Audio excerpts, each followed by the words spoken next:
ബിസ്മില്ലാഹിർ റഹ്മാനിർ റഹീം. വമൻ യുശാഖിഖിർ റസൂല മിൻ ബഅദി മാ തബയ്യന ലഹുൽ ഹുദാ വയത്തബി' ഗൈറ സബീലിൽ മുഅ്മിനീൻ നുവല്ലിഹി മാ തവല്ലാ വനുസ്ലിഹി ജഹന്നം വസാഅത് മസീറാ. സ്വദഖല്ലാഹു മൗലാനൽ അലിയുൽ അദീം. സ്നേഹമുള്ള സഹോദരങ്ങളെ, സമത്വ കേരള ജംഇയ്യത്തുൽ ഉലമായുടെയും അതിൻ്റെ പരിവർത്തന പ്രവർത്തനങ്ങളുടെ ചിത്രവും നാം അനുഭവിച്ചു കൊണ്ടിരിക്കുന്ന സംഘടനാതലത്തിലെ വെല്ലുവിളികളുമൊക്കെയാണ് നമ്മളിവിടെ ചർച്ച ചെയ്യപ്പെടേണ്ട സുപ്രധാനമായ വിഷയം. പണ്ഡിതന്മാരുടെ വഴിക്ക് മാത്രം പോയി.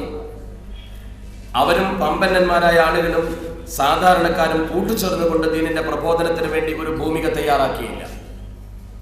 അതുകൊണ്ട് തന്നെ മൂന്ന് വഴിക്ക് സഞ്ചരിച്ചപ്പോൾ പണ്ഡിതന്മാർ അവരുടെ വഴിക്ക്, സാധാരണക്കാരൻ്റെ വഴിക്ക് എന്നതുപോലെ തന്നെ അവിടെയുള്ള പണ്ഡിതന്മാർ മറ്റുള്ളവർക്ക് ഇസ്ലാമിക ദഅവത്തിന് ആവശ്യമായ സാഹചര്യം ഒരുക്കി കൊടുക്കുന്നതിനും ഉത്ബോധിപ്പിക്കുന്നതിനും പോലും പരാജയപ്പെട്ടു എന്ന് ഞാൻ പറയുന്നില്ലെങ്കിലും ധന്യമായ അവരുടെ കടമ നിർവഹണത്തിന് അവർക്ക് ഭൂമിക തയ്യാറാക്കാൻ സാധ്യമായില്ല എന്നതാണ് സത്യം. നമ്മളൊക്കെ അറിയുന്ന പണ്ഡിതന്മാർ തന്നെ നോർത്ത് ഇന്ത്യയിൽ വലിയ വലിയ മതസ്ഥാപനങ്ങൾക്ക് നേതൃത്വം കൊടുത്തപ്പോൾ പോലും അവിടെയുള്ള മുസ്ലിം ഉമ്മത്തിനെ കേരളത്തിലേതുപോലെ ഒരു സമൂഹമായി വാർത്തെടുത്തുകൊണ്ട് അവർക്ക് മതം പഠിപ്പിക്കുവാനും മതപരമായി അവരുടെ തലമുറയെ ബോധവൽക്കരിക്കുവാനും അവർക്ക് കെട്ടുറപ്പുണ്ടാക്കി കൊടുക്കുവാനുമുള്ള ഒരു സംവിധാനം ഉണ്ടായില്ല. നമ്മൾ തന്നെ പലപ്പോഴും പറയാറുണ്ട്, വർഷങ്ങളോളം മുസ്ലിങ്ങൾ ഭരിച്ച പ്രദേശമാണതൊക്കെ. നമ്മുടെ സിംഹാസനങ്ങൾ നിലനിന്നിരുന്ന പ്രദേശത്ത് നമ്മുടെ സഹോദരങ്ങൾ അടിച്ചമർത്തപ്പെടുന്ന ഒരു വസ്തുത നമ്മൾ കാണുമ്പോൾ അധികാരത്തിന്റെ സോപാനത്തിലേക്ക് എത്തി നോക്കാൻ പോലും അവസരം നിഷേധിക്കപ്പെട്ട ഒരു സമൂഹം കേരളത്തിൽ ഉഴിത്തെറിഞ്ഞേറ്റതും അവരിന്ന് വളരെയധികം മാതൃകാപരമായ ജീവിതം നയിക്കുന്നതും അള്ളാഹുവിന്റെ അപാരമായ അനുഗ്രഹത്താൽ ആലിമീങ്ങൾ മുന്നിൽ നിന്നുകൊണ്ട് കേരളത്തിൽ നയിച്ച ഒരു ഇസ്ലാമിക പ്രബോധന വിപ്ലവത്തിന്റെ ഫലം തന്നെയാണ്. അതിനുവേണ്ടി പ്രവർത്തിച്ച പണിയെടുത്ത ഒട്ടേറെ മഹത്തുക്കളായ ആലിമീങ്ങൾ നമുക്കിടയിലൂടെ കടന്നുപോയി. അവർക്ക് അല്ലാഹു സുബ്ഹാനഹു വ തആല മഗ്ഫിറത്തും റഹ്മത്തും നൽകുമാറാവട്ടെ. ഇന്നിപ്പോൾ നമ്മുടെ കേരളത്തിൽ സത്യം പറഞ്ഞാൽ അത്തരമൊരു കൂട്ടായ്മയില്ല എന്ന് മാത്രമല്ല, ആ രീതിയിലുള്ള ഒരു അവസ്ഥയിലേക്ക് നമ്മുടെ ഉമ്മത്തിനെ കൊണ്ടുപോകുന്നതിനെ ചെറുക്കുകയും തടയിടുകയും ചെയ്യുന്ന പ്രവണതകളാണ് വളർന്നുകൊണ്ടിരിക്കുന്നത്. ഭിന്നിപ്പിന്റെ ശക്തികൾ, ആ ഭിന്നതയുടെ ശക്തികൾ സത്യത്തിൽ നമ്മുടെ കേരളത്തിന്റെ പൂർവ്വകാല ചരിത്രം വളരെ വ്യക്തമായി പഠിക്കണം. ആ പൂർവ്വകാല ചരിത്രം പഠിക്കുമ്പോൾ നമുക്ക് ബോധ്യമാകും, മഹാന്മാരായ മഖ്ദൂമുമാരാണ് കേരളത്തിലെ ഇസ്ലാമിക പ്രബോധന രംഗത്ത് വളരെയധികം ജ്വലിച്ചു നിന്ന പ്രവർത്തനം കാഴ്ചവെച്ചയാളുകൾ. ആ മഖ്ദൂമി പാരമ്പര്യം എന്ന് പറയുന്നത് കേരളീയ മുസ്ലിം ഉമ്മത്തിന്റെ ധന്യമായ ഒരു നേതൃത്വമാണ്.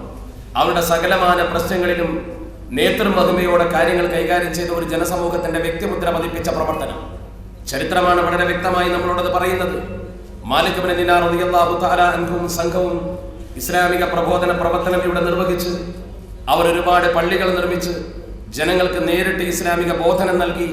അതിനുശേഷം പിന്നീട് ഇവിടെ കടന്നു വന്ന മഹാന്മാരായ മഅ്ബരികളായ മഖ്ദൂമുമാർ, യമനി പാരമ്പര്യമുള്ള പണ്ഡിതന്മാർ, അള്ളാഹുവിന്റെ പരിശുദ്ധ പ്രവാചകർ അൽ ഈമാൻ യമാനിയുൻ എന്ന് പറഞ്ഞ ആ യമനി പാരമ്പര്യമുള്ള പണ്ഡിതന്മാർ, സാദാത്യങ്ങൾ, അവരാണ് നമ്മുടെ കേരളത്തിൽ ഇസ്ലാമിക ദഅവത്തിന്റെ അക്കാദമിക തലം തുറന്നുകൊണ്ട് ദീൻ പഠിപ്പിച്ചവരെ വളർത്തി ദീനിനു വേണ്ടി സമർപ്പിക്കുന്ന ദർസി സമ്പ്രദായം മുതൽ പ്രബോധന പ്രവർത്തനത്തിന്റെ നാനാതുറകൾ സമർപ്പിച്ചത്. അതാണ് ചരിത്രം നമ്മളോട് പറയുന്നത്. കേരളത്തിന്റെ പഴയകാല ചരിത്രം പഠിക്കുമ്പോൾ പൂർവ്വ കേരളത്തിന്റെ ചരിത്ര ചിത്രത്തിൽ കാണാം, നമുക്ക് പുറംലോകവുമായി ബന്ധപ്പെടാനുണ്ടായിരുന്ന രണ്ടു സുപ്രധാന കേന്ദ്രങ്ങൾ, ഒന്ന് മംഗലാപുരത്തെ സുപ്രധാന തുറമുഖവും ഒന്ന് കൊച്ചിയിലെ സുപ്രധാന തുറമുഖവുമായിരുന്നു. ആ തുറമുഖത്തേക്ക് കടന്നു വന്നുകൊണ്ട് കപ്പൽ മാർഗം ഇവിടെ സഞ്ചരിച്ചെത്തി ദീനീ ദഅവത്തിന് നേതൃത്വം കൊടുത്ത രണ്ട് മഹത്തുക്കളായ മഅ്ബരി കുടുംബത്തിലെ പ്രമുഖരെ നമുക്ക് കാണുവാൻ കഴിയും. ബദറുദ്ദീൻ മഅ്ബരിയും അതുപോലെ തന്നെ ഇബ്രാഹിം മഅ്ബരിയും, ഒരാൾ മംഗലാപുരത്തും ഒരാൾ കൊച്ചിയിലും ഇസ്ലാമിക നേതൃത്വം നിർവഹിച്ചുകൊണ്ട് ജനങ്ങൾക്ക് ദീൻ എന്താണെന്ന് പഠിപ്പിച്ചു കൊടുക്കുന്ന സംവിധാനത്തിന്റെ തലം തുറന്നു. ഇവിടെ തന്നെ നമുക്ക് കാണുവാൻ കഴിയും, ഈ മഖ്ദൂമുമാരിൽപ്പെട്ട മഹാനായ കൊച്ചിയിൽ ഖാദിയായിരുന്ന മഹാനായ അഹമ്മദ് മഅ്ബരി കൊച്ചിയിൽ ഖാദിയായിരിക്കുമ്പോൾ അദ്ദേഹത്തിന്റെ പ്രിയപ്പെട്ട പുത്രൻ ഇബ്രാഹിം ബിൻ അഹമ്മദ് മഅ്ബരി, അദ്ദേഹമാണ് പൊന്നാനിയിലേക്ക് ഒന്നാമത്തെ മഖ്ദൂം എന്ന് പറയുന്ന സൈനുദ്ദീൻ ബിൻ അലി ബിൻ അഹമ്മദ് മഅ്ബരി എന്ന് പറയുന്ന മഹാനെ കൊണ്ടുവരുന്നതും പൊന്നാനിക്കാർക്ക് പരിചയപ്പെടുത്തി കൊടുക്കുന്നതും. അവിടെയാണ് ബഹുമാനപ്പെട്ടവർ പഠിച്ചു വളർന്ന് പിന്നെ അത്യുന്നതങ്ങളിലേക്ക് ദീൻ പഠിക്കുന്നതിന് വേണ്ടി കടന്നുപോയി പൊന്നാനിയിൽ മഹത്തായി സ്ഥാപിച്ചു ദർസി സംവിധാനത്തിന്റെ അസ്ഥിവാരം കുറിക്കുന്നതും ചരിത്രം നമുക്ക് കാണുവാൻ കഴിയും.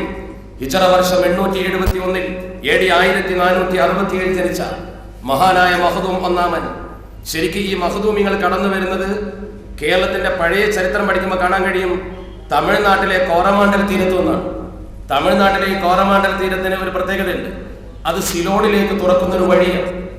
സിലോണിലേക്ക് തുറക്കുന്ന വഴിയായതുകൊണ്ട് തന്നെ ഈ അതേ അർത്ഥത്തിൽ അഥവാ അവർ ഉപയോഗിക്കുന്ന കവാടം എന്ന അർത്ഥത്തിലുള്ള മഴബർ എന്ന ആ പ്രദേശത്തിന് പേര് വന്നു. അങ്ങനെയാണ് മഴബരികൾ എന്ന പേര് അവർക്ക് സിദ്ധിച്ചത്. അവിടെ നിന്നുമാണ് അവർ കേരളത്തിലേക്ക് കടന്നു വരുന്നത്.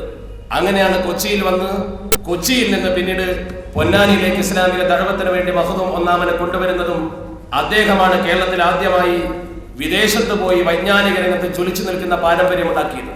ചരിത്രം വിശദമായി മനസ്സിലാക്കുമ്പോൾ നമ്മുടെ കേരളത്തിലെ പഠിതാക്കൾക്ക്, നമ്മുടെ വളർന്നു വരുന്ന വിദ്യാർത്ഥികൾക്ക് ഉപയോഗപ്പെടുന്നത് കൊണ്ട് ഞാൻ പറയുന്നു, ആ കാലഘട്ടത്തിൽ അദ്ദേഹം കേരളത്തിൽ ജ്വലിച്ചു നിന്ന പ്രഗത്ഭനായ പണ്ഡിതൻ ഖാദി ഫഖ്റുദ്ദീൻ ബിൻ അബൂബക്കർ ബിൻ റമദാൻ ശാരിയാത്തി എന്ന് പറയുന്ന കോഴിക്കോട്ടെ പ്രശസ്ത പണ്ഡിതന്റെ കയ്യിൽ നിന്നും ഇൽമു നുകർന്നുകൊണ്ട് അദ്ദേഹം പിന്നീട് ഉപരിപഠനത്തിന് വേണ്ടി അറേബ്യയിലേക്ക് പോകുന്നു. മഖ്ദൂം ഒന്നാമൻ ധാരാളം ഇൽമു പഠിച്ചുകൊണ്ട് അദ്ദേഹം വിദേശത്തേക്ക് പോകുന്നു. വിദേശത്ത് ചെന്നുകൊണ്ട് അദ്ദേഹം കണ്ടുമുട്ടിയ പ്രോജ്വലരായ പണ്ഡിതന്മാർ, വിശുദ്ധ ഹറമിൽ വെച്ച് അവരിൽ നിന്നും ധാരാളം ഇൽമു കരസ്ഥമാക്കുന്നതിന് അദ്ദേഹം അവസരം ഉപയോഗപ്പെടുത്തി. ഇമാം ജലാലുദ്ദീൻ സുയൂത്തി റഹ്മഹുല്ലാഹ്, സയ്യിദ് അബൂബക്കർ റമദാനി എന്ന് പറയുന്ന സയ്യിദ് അബൂബക്കർ ഹദറമി എന്ന് പറയുന്ന പ്രോജ്വല പണ്ഡിതൻ, ഈ മഹത്തുക്കളായ പണ്ഡിതന്മാരുടെ കയ്യിൽ നിന്നും ഹറം ശരീഫിൽ വെച്ച് ധാരാളം ഗ്രന്ഥങ്ങൾ പഠിച്ചു. അങ്ങനെ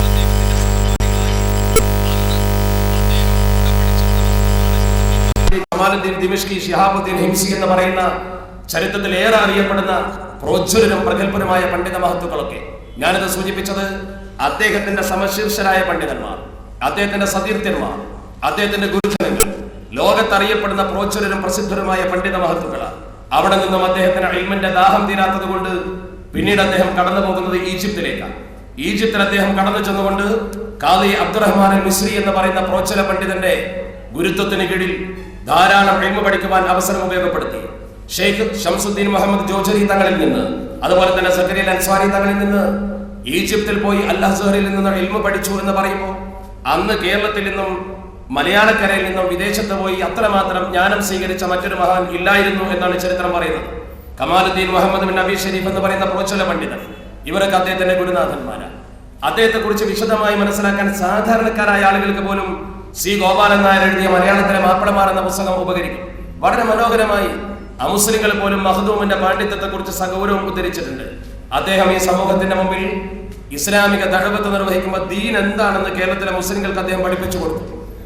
ശരിക്കും ഇസ്ലാമിക പ്രബോധന പ്രവർത്തനത്തിന് സമർപ്പിച്ചു അദ്ദേഹം തന്റെ ജീവിതം ദർസിലൂടെ, പിന്നെ ഗ്രന്ഥരചനയിലൂടെ.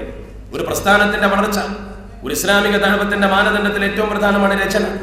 അദ്ദേഹം ഒരുപാട് ഗ്രന്ഥങ്ങൾ രചിച്ചു. ചരിത്രത്തിൽ കാണാം, മുർഷിദുൽ തുല്ലാബ് അദ്ദേഹത്തിന്റെ സൃഷ്ടിയാണ്.